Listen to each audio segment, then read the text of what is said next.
हृदय वस्त्र पवित्र रखे, शरीर को पवित्र रखे। ये पशुओं जैसा आचरण करने वाले भजन नहीं कर सकते। ये जो कहते हैं ना भजन में मन नहीं लगता, पवित्रता चाहिए। अब ऐसे पशु की तरह शौच हो लिए, उठे चल दिए, ऐसे नहीं। पवित्रता, शौचाचार का निर्वाह कीजिए। लघु शंका भी जाइए तो जल लेकर जाइए। इंद्री का प्रक्षालन, फिर हाथ का प्रक्षालन, फिर 3 बार आचमन, राधा वल्लभ श्री हरिवंश, राधा वल्लभ श्री हरिवंश।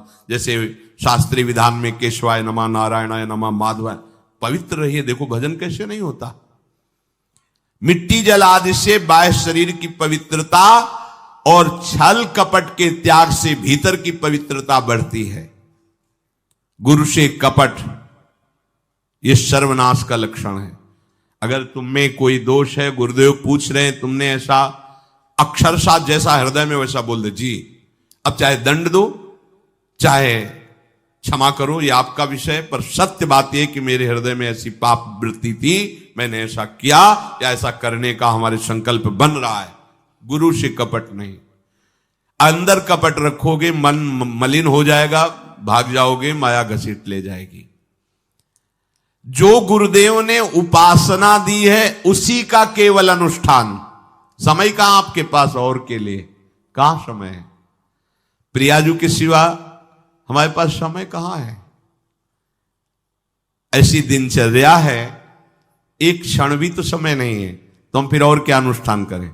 अपनी लाडली जू को हर समय देखते रहना है, दुलार करना है, नाम मंत्र वाणी जी का गायन, उन्हीं की सेवा में। गृहस्थी हैं तो जो व्यापार नौकरी उन्हीं के लिए समर्पित करें। इसके लिए बहुत सहन शक्ति चाहिए। ठंडी गर्मी, मान अपमान, निंदा स्तुति, परिवार वालों की अवहेलना, ये सब मिलेगा इनाम में। इसे सहो चुपचाप, इसके लिए रो मत।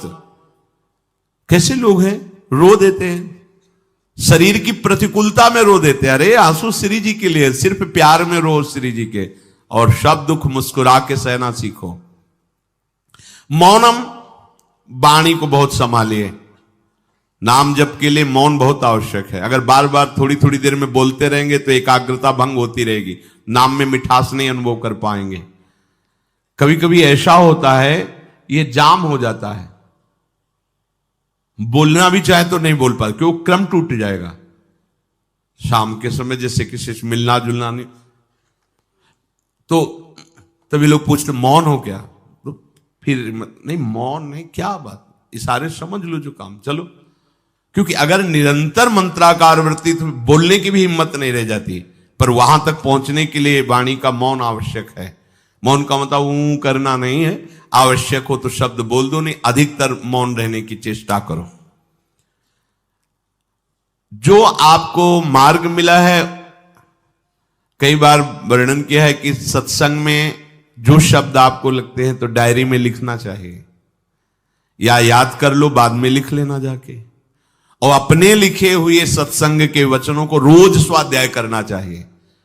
अमुक तारीख के सत्संग में ये पॉइंट, और उनको बार बार, ऐसा नहीं कि आपको ही कह रहे हैं, जहां जहां संत मिले जो जो बोले उनके सामने तो लिखा पड़ी नहीं, पीछे हट के लिखना। 2 डायरी हैं, एक सन्यास की है, एक वैष्णव मार्ग। दोनों को, गुरुजनों की, महापुरुषों की वाणी को एकदम एकाग्रता से सुनाओ। जब अलग हटे तो सबसे पहला काम, इस तारीख को इस महापुरुष ने ये शब्द बोला, और उन्हीं का बार बार स्वाध्याय करना। क्योंकि सब शास्त्रों में कहां हम दौड़े घूमेंगे, महापुरुष जन सब शास्त्रों का सार बोलते, उसे लिख लिया। सरलता, आपका जीवन सरल होना चाहिए। छल कपट द्वंद, मुख में कुछ और, हृदय में कुछ और, आचरण में कुछ और, यह दुष्ट पुरुष का लक्षण है। उपासक का, शिष्य का लक्षण नहीं है। दुष्टता का त्याग करो। हृदय में कुछ और चल रहा है, वाणी से कुछ और बोल रहे हो, आचरण में कुछ और है, यह दुष्ट पुरुष का लक्षण है। साधु पुरुष का जो वाणी में वही, हृदय में वही, आचरण में है, तीनों की मिलान है, वही साधु है, वही उपासक है, वही भक्त है, जिसकी तीनों एक हो। वाणी से जो बोला वही हृदय में है, जो हृदय में वही आचरण में है। यहां वाणी से कुछ बोल रहे, हृदय में कुछ चल रहा है, आचरण कुछ और बता रहे, ये ठीक नहीं। सरलता का तात्पर्य है मन, वचन और कर्म, ये तीनों एक होने चाहिए। अहिंसा वाणी से शरीर से किसी को भी कष्ट ना पहुंचे, ऐसी अंदर धारणा रखो। वो अपने संकल्प विकल्प करके कष्ट भोगे, उसकी बात, हमारे द्वारा किसी को कष्ट ना पहुंचे, ये हमारी धारणा हो। सर्दी गर्मी सुख दुख आदि द्वंद्व हर्ष विषाद आदि जो है, इनको सहना सीखो।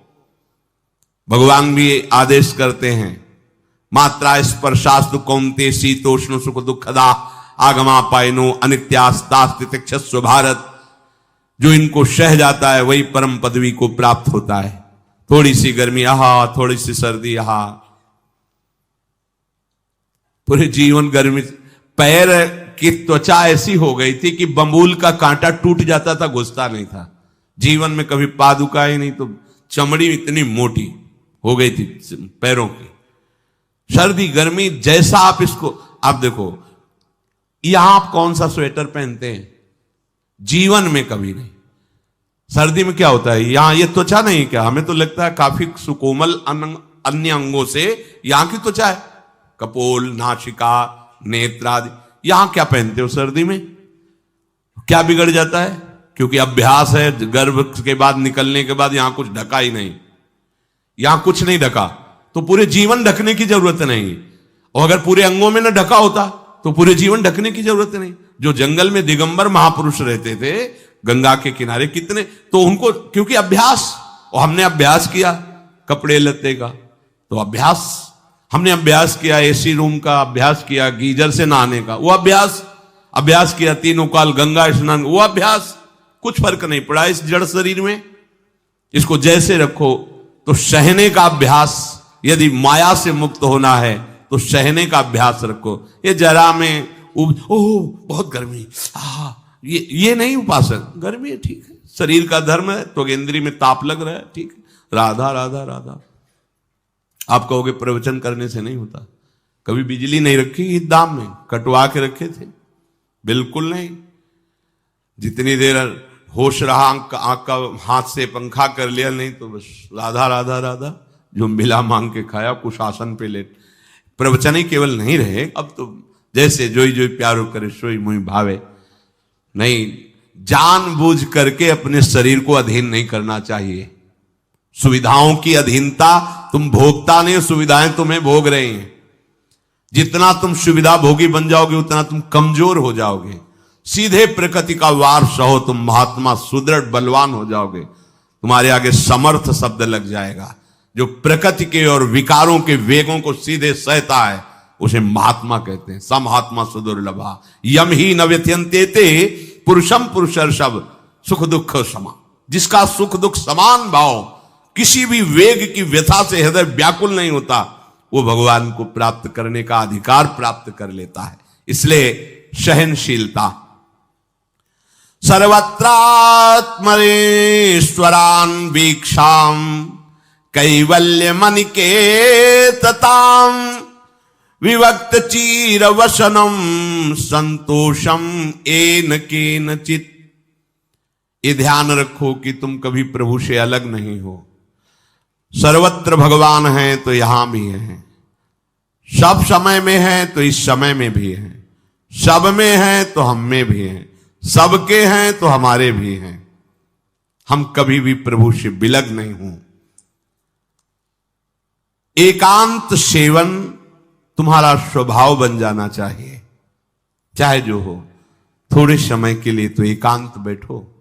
एकांत मिला तो मोबाइल का संग कर लिया, एकांत मिला तो मित्र बना लिए, बैठ के प्रपंच वार्ता कर रहे हो। नहीं, अगर भगवत प्राप्ति करनी, माया मुक्त होना है तो एकांत एकांत ही होना चाहिए। भले 100 लोग हैं, हमारा किसी से कोई संबंध नहीं, और हम बैठे हैं अपने आराध्य देव के चिंतन में, हम एकांत हैं। और गुफा में बैठे हैं, शरीर एकांत है, मन से चिंतन संसार का हो रहा है, प्रपंच में है, एकांत में नहीं है। एकांत शब्द का अर्थ समझना चाहिए। हम एकांत को सीधे गुफा या कहीं एकांत, ऐसे एकांत का अर्थ है एक के सिवा दूसरा कोई नहीं, अर्थात एकमात्र भगवत चिंतन में डूबा हुआ उपासक। बाजार में बैठा हुआ भी एकांत है, सभा में बैठा हुआ एकांत है, और प्रपंच का चिंतन करने वाला बंद कमरे में भी प्रपंची है, गुफा में भी प्रपंची है। जहां आप रह रहे हो उसे ये मेरा घर है ऐसी भावना का त्याग कर दे। अनिकेत ये भगवान का दिया हुआ वास स्थान है। कुछ समय के लिए इसमें शरीर निर्वाह कर रहे हैं, ये भी छूटेगा और ये भी छूटेगा। जैसे स्टेशन में बैठा आदमी आराम से, पर वो बैठा इंतजार कर रहा है कि कब हमारी गाड़ी आवे और उस पर हम यात्रा करें। बस ऐसा ही कुछ स्टेशन जैसा विश्राम है। कब मृत्यु आवे, शरीर छूटे, हम प्रिया प्रीतम को प्राप्त हो। ये न मेरा था, न मेरा है, न मेरा रहेगा। ये न मेरा था, न मेरा है, न मेरा रहेगा। गृहस्थ हो तो पवित्र वस्त्र पहने, और त्यागी हो तो जैसे मिल जाए भगवत कृपा से वैसे वस्त्र पहने। प्रारब्ध के अनुसार तुम्हें जैसी व्यवस्था मिली उसमें संतोष करना सीखो, मांग मत रखो। प्रभु की प्राप्ति के लिए खास बात ध्यान रखनी है, अपनी उपासना में दृढ़ श्रद्धा रखो और सर्वश्रेष्ठ भाव रखो, पर दूसरे किसी की भी निंदा न करो। अगर किसी की भी निंदा करोगे तो फिर माया तुम्हें मुक्त होने नहीं देगी। मन को, वाणी को, शरीर को संयम में रखो, अर्थात भगवत भजन, भगवत वार्ता और मौन। मन का संकल्प विकल्प रहित होना, विषयों का चिंतन न करना, प्रभु के रूप का, नाम का, धाम का, लीलाओं का चिंतन करना। शरीर का शास्त्र संयम से वर्ताव करना। अब माया मुक्त होते चले जाओगे। इनमें किसी में भी त्रुटि ना हो, सावधानी रखो। अपनी इंद्रियों को सावधान रखो, किसी के दोष न देखने पावे। कोई गलत चेष्टा देखेंगे तो ये भी गलत करने के लिए तैयार हो जाएंगी। हे राजन, श्रवणम कीर्तनम ध्यानम हरेरद्भुत कर्मणः जन्म कर्म गुणानां च तदर्थे अखिल चेष्टिता। श्री भगवान के बड़े अवतार हुए हैं, बड़ी अद्भुत अद्भुत लीलाएं हैं। प्रभु का प्रकट होना, लीला करना, दिव्य गुणों का वर्णन। यदि आप इनको गाएंगे लीलाओं को और श्रवण करेंगे तो मोह की बात क्या, महामोह का भंजन हो जाएगा। बड़ी सामर्थ्य भगवान के चरित्रों की, महिमा बड़ी है। अगर इनको आप सुनेंगे, बार बार सुनेंगे, तो आपको और कोई साधन करने नहीं पड़ेंगे, अपने आप सब साधन प्रकाशित हो जाएंगे। जहां कहीं कभी भी किसी का उद्धार की बात आई है तो भगवत चरित्र सुनने से ही आई है। शरणागति श्रवण से ही प्रारंभ होती है, भक्ति भी श्रवण से ही प्रारंभ होती है, पूर्णता भी श्रवण से ही होती है। श्रवण सुजस सुनी आयऊ, और श्रवणम कीर्तनम स्मरणम। पहला श्रवण, खूब भगवत चर्चा सुनने का स्वभाव बना लेना चाहिए। पर देखा जाता है कि 20 वर्ष भगवत चर्चा सुनने पर रंग नहीं आता, क्योंकि ये तो बना लिया स्वभाव कि जहां भी कथा हो रही सुन रहे, और बाद में निकले तो बख्शते वो किसी को नहीं, सबकी निंदा करते। बस किसी एक की प्रशंसा, एक की निंदा, तुम्हारा सारा का सारा सत्संग बेकार हो गया। अगर सत्संग को सुरक्षित रखना है तो ना किसी की स्तुति, ना किसी की निंदा, जो सुना है उसको अपने जीवन में मनन करते हुए उतारे। प्रभु की लीलाओं का श्रवण और प्रभु के नाम का कीर्तन और प्रभु के रूप का ध्यान, ये 3 बातें बहुत जल्दी भगवत प्रेम प्रकट कर देती है। ये 3 बातें बहुत जल्दी भगवत प्रेम प्रकट कर देती हैं। प्रभु के अवतार लीला चरित्रों का खूब गायन करे, खूब श्रवण करे। भगवान की अवतार लीलाएं भी हैं और प्रभु की प्रेममय निकुंज लीलाएं भी हैं। तो अगर आपका निकुंज लीला में प्रवेश नहीं है तो प्रथम सुने भागवत, भक्त मुख भगवद वाणी। भगवान के अवतारों का, भगवान की अवतार लीलाओं का श्रीमद् भागवत में खूब बढ़िया वर्णन है। पढ़ो, सुनो, क्या होगा इससे? मोह का नाश हो जाएगा। दूसरी बात, नाम कीर्तन, ये तो महान अमृत है। बिल्कुल विश्वास कर लो, नाम कीर्तन अमृत है। ताली बजा के, मंजीरा बजा के, ढोल बजा करके, नाच करके, जैसे बने, अकेले 4 लोग जैसे बने, नाम संकीर्तनम यस्य सर्व पाप प्रणाशनम। देखो, भगवत चर्चा ने महामोह का नाश कर दिया और भगवान नाम कीर्तन ने सब पापों का नाश कर दिया। नाम संकीर्तनम यस्य सर्व पाप, सर्व पीछे बीच में जो भी जमा संचित कृप सबको भस्म करने की सामर्थ्य नाम कीर्तन। ये जो राधा राधा आप बोलते हैं, बहुत अमृत है, बहुत अमृत। और प्रभु के रूप का ध्यान, ये 3 बातें बहुत जल्दी माया मुक्त कर देंगे, आपको भगवत प्राप्ति करा देंगे। प्रभु के रूप के ध्यान के लिए ही दिव्य श्यामा श्याम ने बिहारी जी का रूप धारण किया। ये किसी मूर्तिकार की रचना नहीं है। श्री राधा रमण जी सरकार, राधा वल्लभ लाल जी महाराज, श्री बांके बिहारी लाल जी महाराज, ये साक्षात प्रगट ठाकुर है। प्रिया प्रीतम हमारी दृष्टि में सामर्थ्य नहीं कि देख सके, वो तो हरिवंश नेत्रों से देखे जाते हैं। निकष कुंज ठाड़े भये भुजा परस्पर अंश, श्री राधा वल्लभ मुख कमल निरख नयन हरिवंश। हरिवंश नेत्र प्रकट हो जाएंगे, आश्रित जन हो, चिंता की बात नहीं। पर ये जो रूप प्रकट है, इसके ध्यान में तो तुम्हें कोई श्रम नहीं करना। बिहारी जी महाराज, राधा वल्लभ जी महाराज, राधा रमण जी महाराज, भर नेत्र देखो और अपने नेत्र के कैमरा से खींच लो फोटो। अब आप फिर जिधर देखो उधर वैसे ही खड़े नजर आ रहे, वैसे मुस्कुराते हुए दिखाई दे हर समय। और ये आदेश कर रहे हैं हरिवंश महाप्रभु, सब सोहित निष्काम मति, श्री वृंदावन विश्राम, श्री राधा वल्लभ लाल को हृदय ध्यान मुख नाम। राधा वल्लभ लाल का ध्यान करो और राधा वल्लभ श्री हरिवंश बोलो तो तुम्हारी मति निष्काम हो जाएगी, तुम्हें अखंड वृंदावन वास मिल जाएगा। प्यारे जो तुम्हें प्यारे लगने लगेंगे। ये 3 बातें आपको निश्चित भगवत प्राप्ति करा देंगे। इष्टम दत्तम तपोजप्तम वृत्तम यच्चात्मनः प्रियम, दारान श्रुतान गृहान प्राणान यत् परस्मै निवेदनम। जो भी तुम्हारे द्वारा यज्ञ दान तप अथवा जप सदाचार, ये सब प्रभु को अर्पित कर दो, अविनाशी हो जाएगा। प्रभु को अर्पित कर दो जो भी तुम्हारे द्वारा होता है। हे प्रियालाल, आपकी प्रसन्नता के लिए। फिर दोबारा कह रहे हैं, स्त्री पुत्र घर जीवन और अपने प्राणों का मोह त्याग करके, प्राणों का मोह त्याग कर। यहां पूरा समाज वैसे ही सब बैठा है हृदय में। देखो, जिस मार्ग में चलना उसे समझो।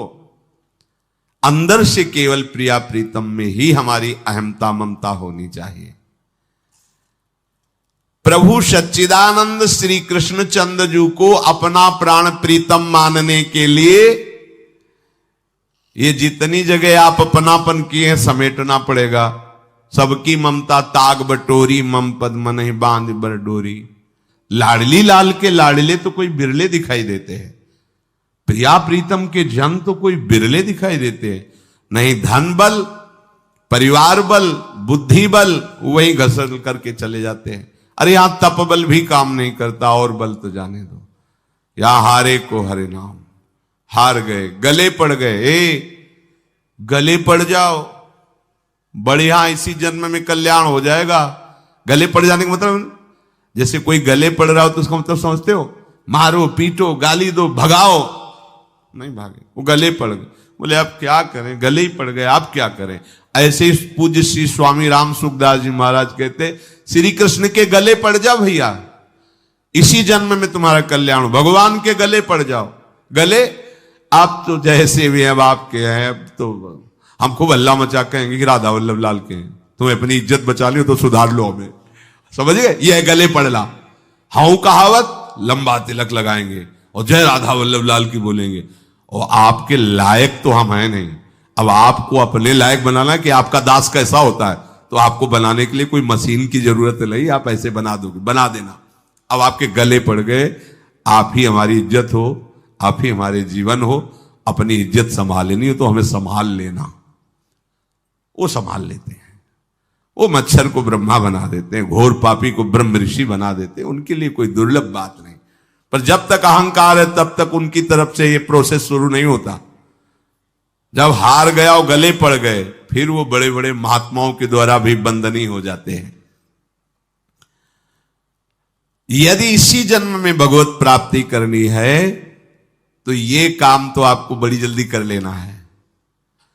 जहां जहां हमारी ममता है उसे प्रभु के चरणों में लगानी ही पड़ेगी।